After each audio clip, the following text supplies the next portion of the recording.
Have you ever met someone in their 90s or even 100s who seems to glow with energy, joy, and vitality? Maybe they're still gardening, dancing, or even working part-time, and you catch yourself thinking, how do they do it? What's their secret? Well, today, we're pulling back the curtain on longevity. I'm talking about the real, practical habits of people who've not only lived past 90 but thrived, folks from the blue zones like Okinawa, Sardinia, and Korea, where living to 100 isn't rare, it's normal. Now, I know what you might be thinking, genetics must play a role. And sure, they do with a little. But research shows only about 20% of longevity is genetic. The rest? It's about how we live. The good news? That means you and I have way more power over our health and happiness than we might realize. So today, we're diving into the first 3 secrets of the world's oldest people, simple, everyday habits you can start today to add more vibrant years to your life. Let's get into it. Let's start with secret number 1, they live with purpose. In Okinawa, Japan, they call it ikigai, your reason to wake up in the morning. It's not about grand achievements or ticking off bucket lists. It's the small, meaningful things, tending a garden, mentoring a grandchild, volunteering at the library, or even baking bread for neighbors. One study found that people with a strong sense of purpose live up to 7 years longer than those who don't. Why? Because purpose reduces stress, keeps your mind active, and gives you a reason to move your body. Think about it, when you're excited to get out of bed, you're less likely to slump into isolation or let your health slide. So ask yourself, what lights me up? Maybe it's teaching your grandkids how to knit, writing letters to old friends, or joining a community choir. It doesn't have to be big, just meaningful to you. And here's the best part, it's never too late to find your ikigai. My friend Martha didn't start painting until she was 78. Now, at 86, she sells her artwork at local fairs and says, I've never felt more alive. So what's your why? Let me know in the comments, I'd love to hear. Now, secret number 2, they eat like the seasons, not the supermarket. In Sardinia, Italy, centenarians grow most of their own food. Their plates are bursting with colors, dark leafy greens, beans, whole grains, and herbs like rosemary and oregano. Meat? It's a rare guest, maybe once a week. Instead, they focus on plants, foods that fight inflammation, keep arteries clear, and fuel the body without weighing it down. But here's what's fascinating, they also practice the 80% rule. They stop eating when they're almost full. No calorie counting or strict diets, just listening to their bodies. This habit alone can reduce aging-related diseases because overeating stresses your cells. So next time you sit down for a meal, try leaving just a bite or 2 on your plate. Your body will thank you. And if cooking feels like a chore, keep it simple. A Sardinian grandmother once told me, my secret is a pot of minestrone simmering on the stove all week. Throw in beans, veggies, and olive oil, it's ready when you are. No fuss, no overwhelm. Just real food, made with love. Secret number 3, they move naturally, all day long. You won't find 90-year-olds in the blue zones running marathons or lifting weights. Instead, they move throughout the day, walking to the market, kneading bread by hand, or gardening. In Korea, Greece, many centenarians still climb hills to visit friends. The key is consistency, not intensity. Think of it as movement snacks. Take the stairs instead of the elevator. Park farther from the store. Do chair yoga while watching TV. Even fidgeting counts. One study found that people who sit less and move more have longer telomeres, those little caps on your DNA that slow aging. So forget no pain, no gain. Just find joy in staying gently active. Take inspiration from my neighbor, Frank. He's 92 and still tends his rose bushes every morning. He says, bending and reaching keeps me flexible, and the roses keep me smiling. So what's your version of movement with meaning? A walk with a friend? Dancing to your favorite old tunes? Let your body lead the way. Now, these first 3 secrets, purpose, plant-powered eating, and natural movement are just the beginning. They're not about drastic changes but small, joyful shifts that add up over time. And guess what? The next 4 secrets are just as practical and surprising. One involves a daily ritual that's not about diet or exercise at all. But for now, I'd love to hear, which of these habits could you start today? Maybe swap one processed snack for a handful of nuts. Or call a friend for a walking date. Let me know below, and if you're excited to keep learning, I'll see you in the next part. Here's to thriving, not just surviving, in every chapter of life. You know, one thing I've noticed about people who live past 90 is that they rarely go it alone. In fact, their lives are woven into the fabric of their communities like threads in a tapestry. And that brings us to secret number 4, they cultivate tribe over trends. In the blue zones, relationships aren't just a nice bonus, they're a lifeline. Take Loma Linda, California, home to some of the longest-lived Adventists in the world. Their secret? They prioritize family dinners, volunteer together, and spend weekends hiking with friends. Studies show that strong social connections can add up to 15 years to your life. That's as impactful as quitting smoking. Why? Because loneliness is a silent killer.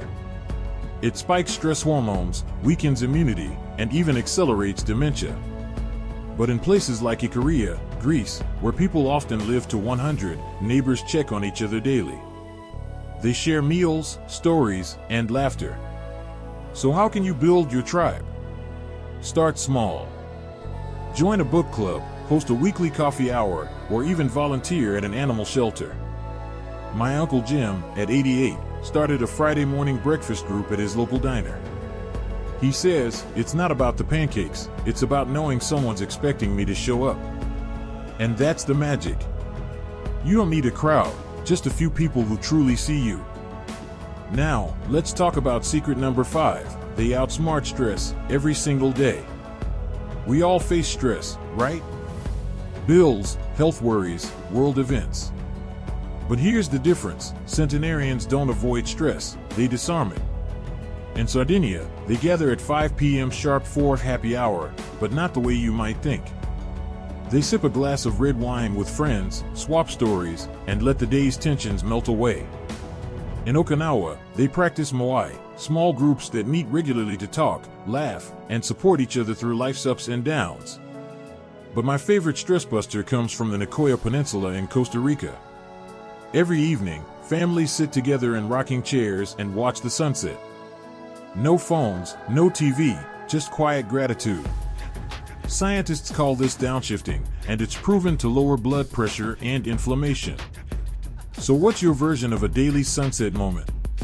Maybe it's 10 minutes of deep breathing, tending to your houseplants, or listening to old jazz records. The key is to make it non-negotiable, a daily appointment with calm. Secret number 6, they sip wisely, not too much, not too little. Let's settle the great debate. Do the world's oldest people drink alcohol? In moderation, yes, but with a twist. In Sardinia, they enjoy a glass of Cannonau wine daily. It's packed with 3 times the antioxidants of regular red wine, which helps protect the heart. But notice I said a glass, not a bottle. The key is moderation and savoring. But here's the catch, if you don't drink, don't start. Blue zoners who abstain, like many Adventists, thrive just as well on herbal teas and clean water. The real lesson? Avoid sugary sodas and processed drinks. Try swapping your afternoon soda for green tea with lemon or water infused with mint and cucumber. Your cells will thank you. And let's not forget hydration. Many seniors underestimate how thirst diminishes with age. A 102-year-old from Ikaria once told me, I start my day with a glass of water and end it with 1, 2. Simple, but genius. Dehydration can masquerade as fatigue or confusion, so keep that water bottle handy. Now, these 3 secrets, building your tribe, taming stress, and mindful sipping, are like the hidden pillars of longevity. They're not flashy, but they're powerful. And they all circle back to one truth: living long isn't about chasing youth, it's about nurturing joy.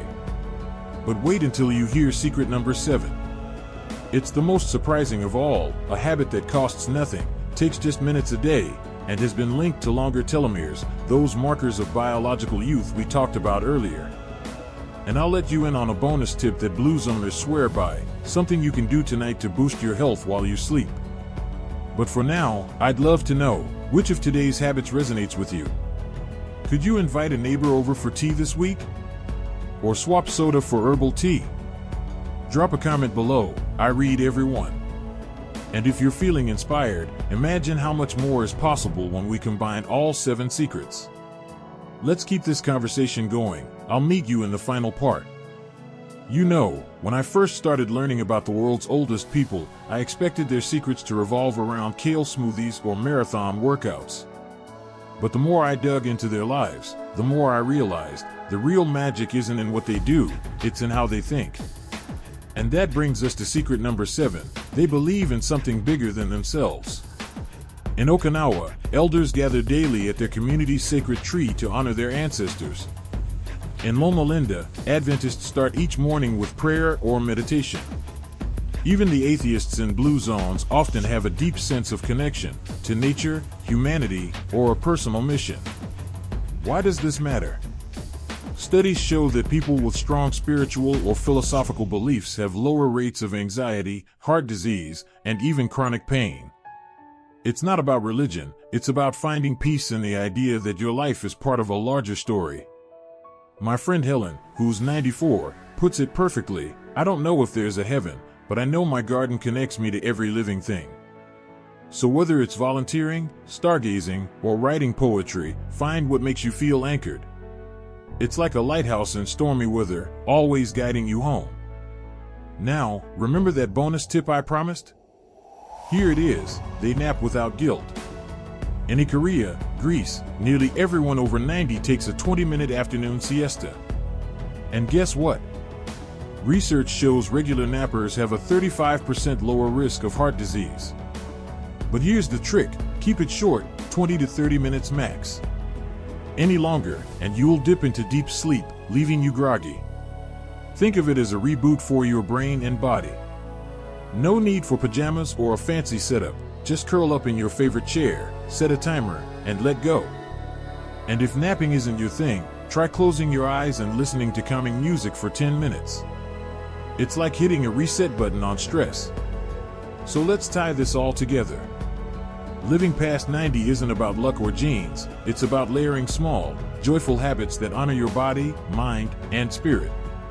Purpose, plants, movement, community, calm, mindful sips, faith in something bigger, and yes, guilt-free naps. These aren't rules, they're invitations. Take Rosa from Sardinia.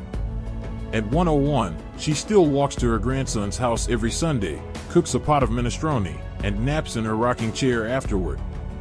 She's not counting calories or steps, she's simply living a life that feels good. And that's the heart of it, longevity isn't a punishment of restriction. It's a reward for loving your life enough to protect it. Now, I'd love to hear from you. Which of these 7 secrets feels most doable or most surprising?